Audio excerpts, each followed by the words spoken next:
By the Senate Democratic leader, Mike Prusi from Ishpeming, who, if I'm not mistaken, is term limited out there in the 38th District. And the question is, what are you going to do next? Good morning to you, sir.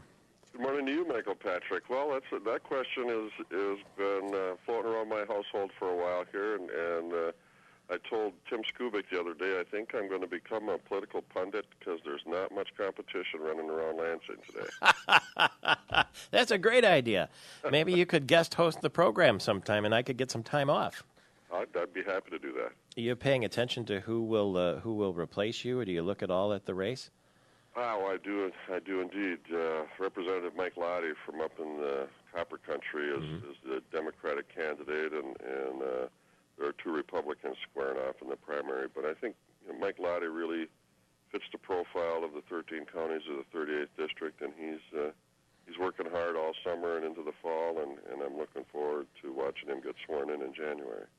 The president yesterday signed that legislation that would extend the unemployment benefits through November. I know that you're pleased about that, but come November, are we going to have to extend it again?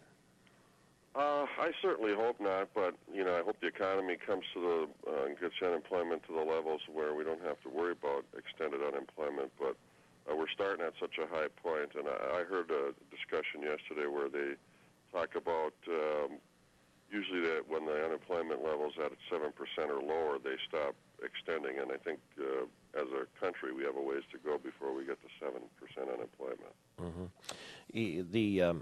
As I understand it, in the state of Michigan, our unemployment numbers came down in June, but the truth of the matter seems to be that that's very situational. In fact, some places unemployment went up, some places it went down, and so the reduced level is not really anything to cheer about. Is that fair to say? Oh, certainly. When you see them in double digits in every labor market in the state of Michigan, regardless of what the numbers are around on the fringe, we need to start getting that back to 4 or 5%, which in the good old days was considered nearly full employment.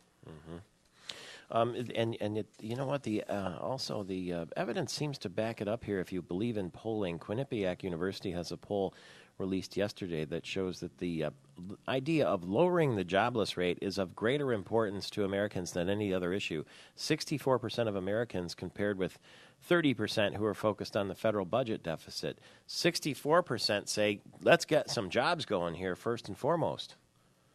Well, certainly, and that's what's been disappointing about the state legislature. I mean, it took the federal Senate, the U.S. Senate, quite some time to get around to the unemployment benefits, but I guess they're going to finally start working on some jobs legislation out there. But in Michigan, we've had the Higher Michigan First package of bills sitting in conference committee for over a year, and they're not the panacea or the cure-all for unemployment, but they would mandate that any projects being contracted through the state of Michigan, the people who are awarded the contract would have to hire Michigan workers first before they go out of state, and we can't even get the Senate Republicans to schedule a conference committee.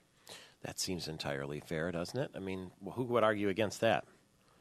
The Senate Republicans, apparently, because they named half the packages were Senate bills and half were House bills, and they're all 9 bills have been sitting in conference committee for over a year, and they haven't called one meeting to discuss whether or not they can come to a compromise on a Higher Michigan First package. And to me, that seems rather backward when we've had a lot of ARRA money come through our state budget here, and we still don't have a mechanism that says if you're going to get a contract through the state that you have to look at hiring Michigan people first. And these bills are fairly simple. They're not rocket science. They're just what we felt were a pretty effective tool to get Michigan workers off the unemployment line and into jobs.